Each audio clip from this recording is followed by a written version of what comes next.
everyone. I'm John Evans. Welcome to another episode of One-on-One. As a child growing up along the North Carolina coast, Christina Koch used to look up to the stars from her backyard in Jacksonville and dream about exploring the heavens. The difference between Christina and many other kids who might have had that dream is that she never grew out of it. Decades after having the dream, she achieved it, spending 328 days on board the International Space Station, setting the record for the longest single space flight by a woman. On the ISS, she conducted experiments, she installed new equipment, and she went on several spacewalks, including the first ever all-female spacewalk by NASA astronauts. She also learned how to play a musical instrument. She took several selfies and a lot of pictures while she was on board. And Christina Koch also became the first astronaut to ever be slimed in space. And Christina Koch, who holds the record for the longest space flight by a woman, 328 days.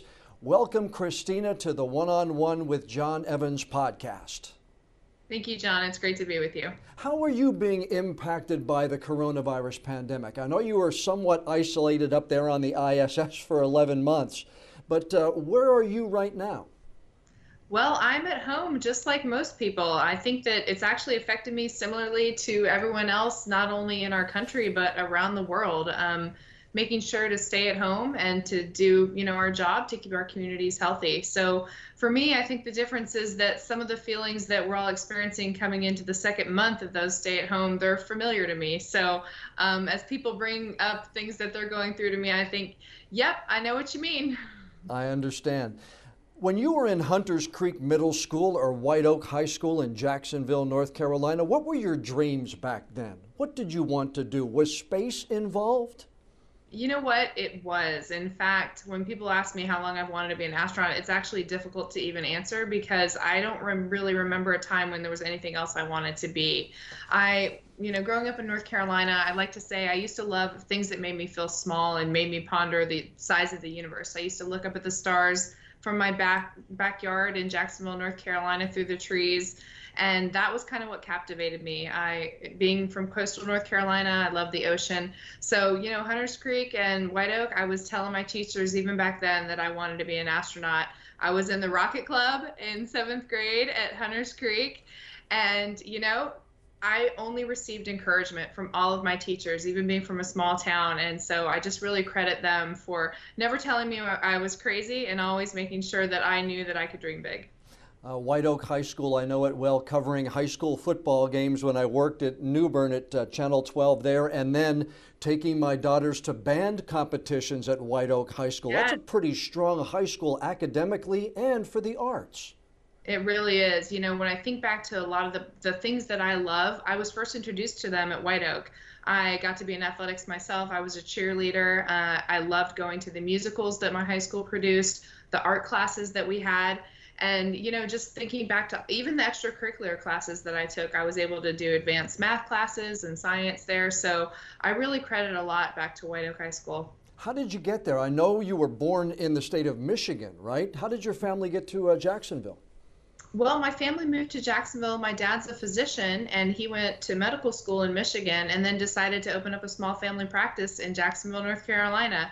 I think he met a medical school partner who was going to come to practice in North Carolina, and that's how we ended up there, and we made it our home. And my family, we were all raised there, 4 kids, all went to, through White Oak and other schools there, and we actually all also went to North Carolina State University. So you're all Wolfpackers. That's right. Do you remember, Christina, when you may have had that first desire that I want to go up there? I want to be in space. Do you remember when it may have first hit you, where you were, what brought it on? I think it really was probably brought on the same way for any young child. You look at the night sky, you hear about these exciting careers known as astronaut careers. And for me, the difference was I just didn't grow out of it. And I think so more of the question is, when did it solidify? And I think back to family trips to Kennedy Space Center, where I was just completely wowed. Growing up in North Carolina, I had a lot of people around me that inspired me, but I didn't necessarily see a lot of people in technical fields like engineering and sciences. So seeing that kind of thing in action by visiting Kennedy Space Center and the awesome places that you could go with that was what really brought it close to home and made me realize that it was actually a possibility, something I could go after. And I came home from that trip with posters that I had bought in the gift shops. I put them up on my walls as a middle schooler, and those were eventually what drove my passions right on into adulthood. Now, you were better than 11 months on the International Space Station, but it really wasn't the first time that you had worked in kind of an isolated setting. I looked up some of your history. You spent a year in the South Pole with the U.S. Antarctic program. You were at Palmer Station in Antarctica, at the Summit Station in Greenland, at the NOAA Global Monitoring Division Baseline Observatory in Barrow, Alaska. So you were kind of used to faraway places where you're doing your work, straight up right here in front of you. Yep, that's right. I did learn a lot from my experiences in those places. And really what drove me to those jobs and positions were the same thing that drove my passion for the space program. I mentioned the posters up on my walls as a middle schooler. I also had posters of Antarctica. I used to cut them out of magazines that we got at home. And I think that science and discovery on the frontiers is really kind of the theme that runs through it all. So I had a job actually at NASA out of college, and I ended up leaving that position to chase after one of my dreams, to work in one of those remote field sites at the South Pole. And, that was really just the start of kind of following a lot of passions that involved both remote work, being adaptable, and being able to apply my love for science and engineering at the same time. Do you remember one of those first times in one of those remote locations, North Pole, South Pole, just kind of looking out and going, wow? Because you know what? You can look at pictures, you can look at books, but until you get there, I can only imagine what it's like. That's so right and so insightful. I will never forget the first moment I stepped off of the military aircraft that brought us all down to the South Pole. And I basically just did a 360 looking around in all directions. I couldn't believe I had actually landed somewhere so remote, so foreign to everything I had ever known, and that I was actually there. And then I realized that I couldn't feel my hands, and it was very cold. That's funny. That's a good deal. You're out there, you're doing what you want to do, and then, well, I guess there was probably a second of indecision at that point in time. Did I choose the right path? Oh, there were lots of moments where I wondered if it was the right thing to do. I jokingly say that one of the first times I ever shoveled snow was at the South Pole at the beginning of the year that I committed to live there. So it's interesting when someone from sunny, warm North Carolina decides to live somewhere so cold and foreign. Yeah, snow here is a 3-day lead story for us when we get it in southeastern North Carolina. You know that really well. I sure do. Do you remember where you were when you found out that you had made NASA's astronaut class in June of 2013, when you got the call, when you got the email? Take me back to that time. None of us will ever forget where we were when we got that call. And for me, it was a really unique situation. So those jobs that we talked about, Science on the Frontiers, had brought me to a remote island in the South Pacific called American Samoa. And I was working in that location for a NOAA baseline observatory. And due to the time change, the phone call that I got from the lead of the interview committee came at 6 a.m. and I was still asleep. So I got this call and I was completely rendered speechless when the voice on the other end said to me, "We want you to come join our team in Houston." And I really couldn't speak. I was processing what had really happened. And because I think it was so early in the morning and I was just waking up, the person had to prompt me and say hello again a couple times to make sure I was still there. But the truth is I was so sure that it was going to be a call with the bad news that, there were a lot of people, sorry, not everyone could make it. And it just took me a long time to change around my thinking to recognize that the call was actually with good news. And I had taken a couple notes scribbled down on a Post-it note next to my bed, and I came home from work that day, and just to make sure it had really happened, I ran and looked at that Post-it notepad again, and sure enough, it had happened. We weren't really we were told to keep the news quiet because there was going to be an announcement coming up later. So I hadn't really been able to share the news with anyone, and it seemed very surreal at the time. In the whole training that you had to go through, because if I'm correct, you had to learn to fly, you had to learn a lot of different things that eventually took you to the ISS. But was there any part of that that almost drove you too much, that made you almost say, okay, see ya, next person up? You know what? Absolutely. The two things that I would say were the most challenging for me were learning to fly, because that's something that I had no experience with, and it was completely different from the things I had gained skills at and experience with in my career. And then also learning the Russian language. I am not skilled at learning languages, and that was really tough. But they say, you know, only the first 10 years are the hard years. So I'm still working on that. I actually have Russian lessons even today, even after having flown on the ISS for 11 months with cosmonauts. So, you know, I think that in all of our training, it seems like a mountain when you first start. And what you learn to do is just to trust in the process, that you will get there, to remember that you just take little chunks at a time.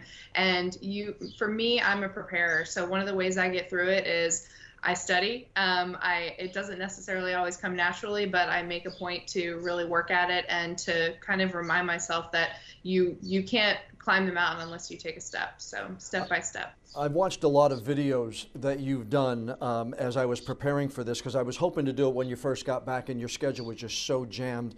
But I had watched a lot, and the thing that I found and took away was, you said on the day you took off on that Soyuz rocket, you had trained for it, and it was almost like another training mission until the rocket actually got up in the air.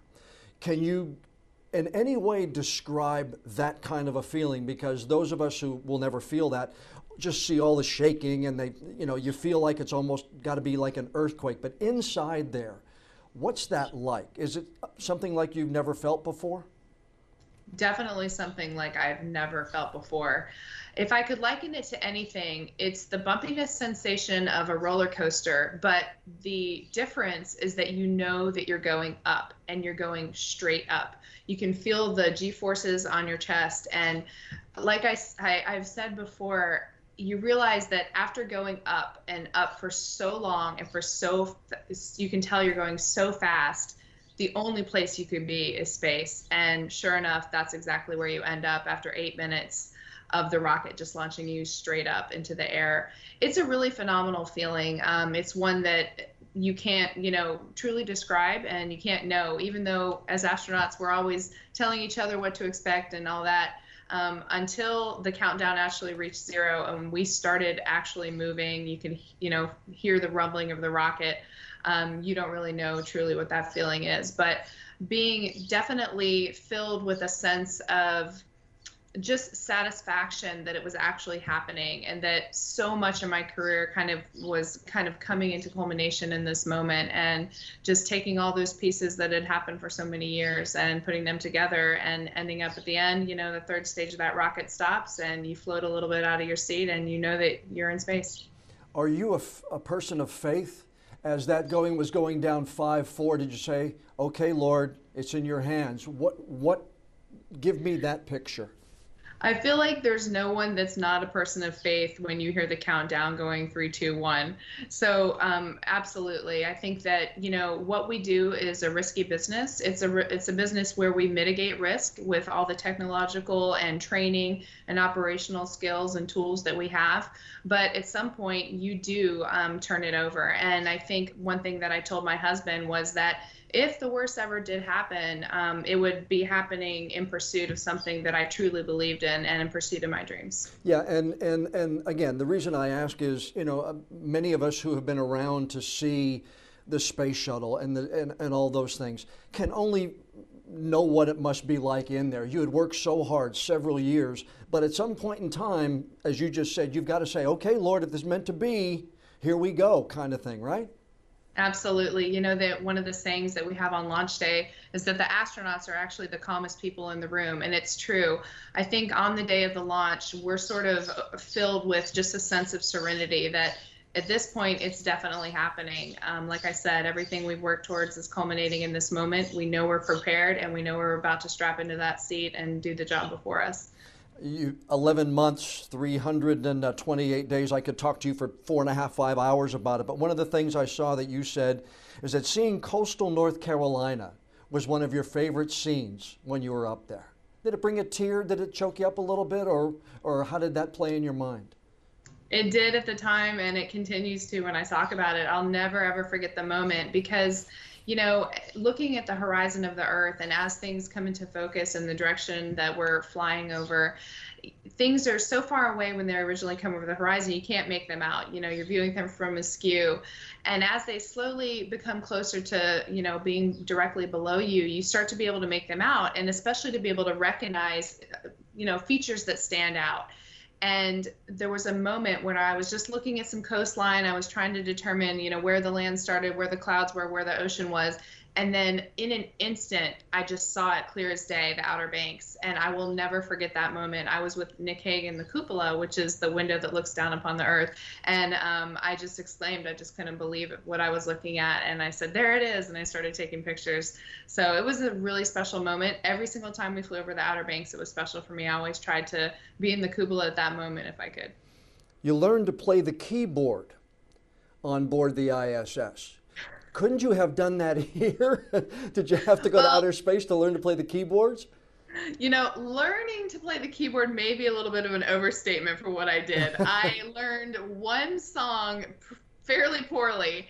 And yes, so to fill in the rest of that story as a sort of doing something special for my husband on our anniversary, I learned to play a song that he had put on a playlist for me in orbit that I really, really loved, and that made me think of him. And so it was a surprise, and he was very kind to listen to the whole song, even though I made a lot of mistakes while playing it. But it was a special moment, and it was a fun way to kind of, you know, do something new. I think even in this time of stay at home and isolation, bringing new talents or hobbies into our lives is a good way to kind of cope with the sensory underload that we might all be experiencing. What was it like running in space? I saw some of the video. It looked like you were actually strapped down. Yes. But do you have to almost learn to do that? I mean, this is something everybody down here does and doesn't even really think twice. But if you want to stay in shape up there and try to run whatever it is, a mile, 2 miles, whatever, do you have to strap in? And how did that all work? We do have to strap in. So definitely exercise is something we're kind of mandated to do about every 2 hours a day. We do both cardio and what you would call weightlifting or resistance training. And running in particular, I'm a runner on the ground, so I really enjoyed the running up there, but it definitely took a little time to get used to because you know, without gravity to keep you down and keep you walking, it doesn't work. So you have to wear a harness that applies weight to your shoulders and to your hips and straps you down with bungees on the side to the base of the treadmill. And so obviously the weight isn't carried exactly like it is with just gravity normally on your body. It does take a little bit of time to get used to, but eventually it's really a great substitute for regular running. And even more eventually, once I got into the later months of my mission, I couldn't even picture walking. I would try and imagine myself with pressure on my feet walking around just on my own on Earth, and it was really hard to even envision. One of the pictures I saw of you is the camera's this way, and in your visor, you can see the Earth. And I just thought that was such a neat, I don't know if it was a selfie or if that somebody caught it, but it was one of those. I also saw your favorite picture of the rocket launch, and it looks like a star. You said that was your favorite picture, but the one I thought that was really cool was you were actually outside, and the Earth actually cast a glow on your mask. I just thought, or shield, I guess it was. I just thought that was just an incredible thing to be able to take away. You're seeing Earth and you're working, but just, you know, in this cosmos we live in, you're just a small part of it, but you're just about, you know, a lot higher than the rest of us are. Yes, that's exactly right. And we really are all in the same universe. And the perspective that you get when you're out there working in the blackness of space and the vacuum of space on a spacewalk is like no other. You're actually immersed in that in that universe and in that environment that normally from the space station, you're only seeing out the window. So it's really an amazing perspective change to be in it, to be, crawling around, using your hands to get around the outside of the space station. But I really like those pictures too. I think they really tell the story of both sides, because not only do you see the person in the environment, but you see it through their eyes as well. But what I thought I saw was, I just saw the joy in your eyes. And that's something that I think the picture tells better than you can tell, even putting words to it. Yep, I agree. There's some things that you just can't express, but to see it happening and to see me taking it in at the same time, thank you. The walk with Jessica, and this is probably a pretty bad pun, but did you feel the gravity, of the importance of that when you were on that first all-female spacewalk? We did. I think that taking it all in was something we really didn't do until it was over and we had a chance to kind of exhale.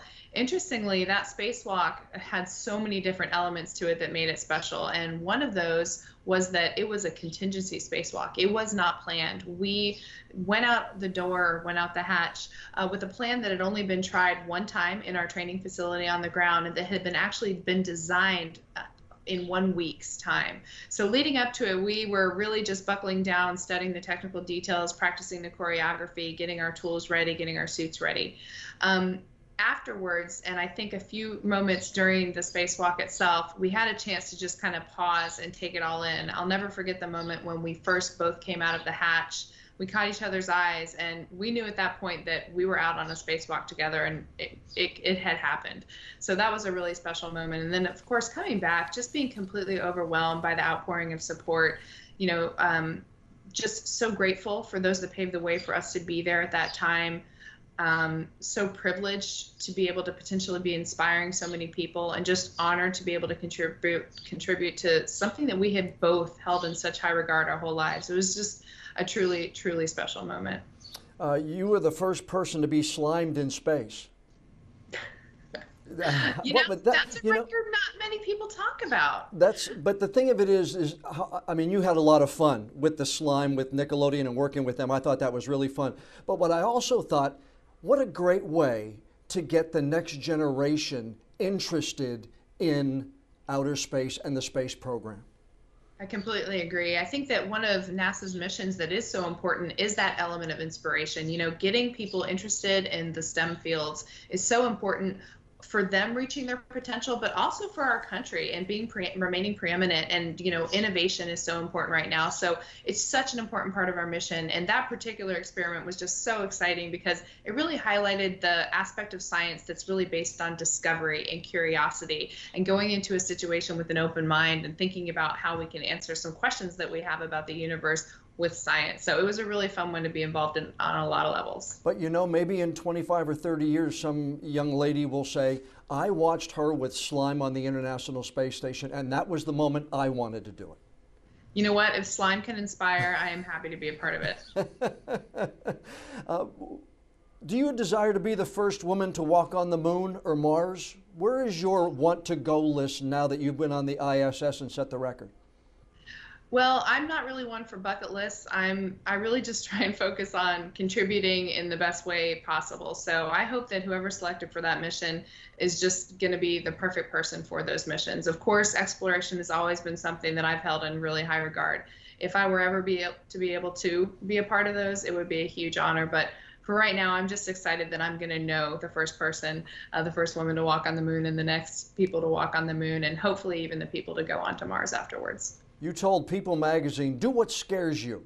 And if it's just outside what you think is attainable for you and you reach it, it really pays off in dividends more ways than one. Were you scared at all? We are taught to take any kind of a fear or being scared and turn it into focus. So I remember very few times where I could quantify what I was doing as being scared. But where I was more scared was before I ever hit submit on my astronaut application. I was scared maybe I wouldn't make it. I was scared of being denied, which I was pretty much sure was going to happen. The stakes are so high and the odds are so low. So reaching for it, I think, is the part that's scary. And then, being on board the space station, we are in such good hands, both technically from the people running the systems to our trainers, that we have so much training to rely on that fear really doesn't play into it, except when you can channel it into focus. So I just feel really lucky to be a part of a program that has that level of support behind us. Well, from yourself to Curtis Brown, the Bladen County native who flew 6 missions on board the space shuttle, southeastern North Carolina really has a strong history in this country's space program. Yes, I agree. And you know what? I say all the time, some of the things that I picked up from my childhood in Jacksonville: appreciation for diversity, a lot of different opinions, a lot of different people from all over the world, and even just the caring spirit of, being from the South and somewhere that really, the whole idea is to care about your neighbor, to be kind, and to sort of present that first and foremost before anything. Those are really the things that I think are some of the most important takeaways that I've had from Southern North Carolina, Southeastern, down east, and I'm really proud to say that I am from there. And plus there's always North Carolina barbecue too. You can't argue with that. Can't argue with North Carolina barbecue. Sadly, it has not made its way into a dehydrated food packet on board the space station, but if I have my say in future food, I will definitely let them know that that's where they need to go. You got to have it, and you got to have it both ways, barbecue and vinegar, right? Absolutely. All right, Christina, this has really been a pleasure talking to you. I've wanted to do this for a long time. Ever since you were selected, I've been trying to get you on the podcast because I just think it's fascinating for somebody to work so hard and achieve those dreams and then still want to do and want to inspire more. I'm just glad that I found the time and could get time on your schedule to talk today. Well, thank you so much, and thanks for what you do to inspire people from North Carolina and everywhere telling these stories. It's great to be a part of it. Thank you. I want to thank Christina Koch for taking some time out of her very busy day to be a part of this week's podcast interview. I just think her story is fascinating. And if you would like to learn more about it, you can go to her page on the NASA website. It is nasa.gov.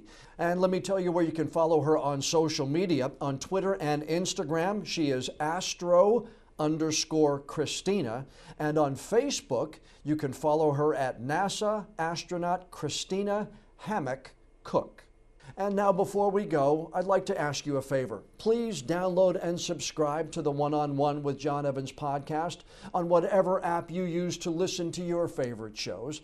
And if you would be so kind, please leave us a rating or a review.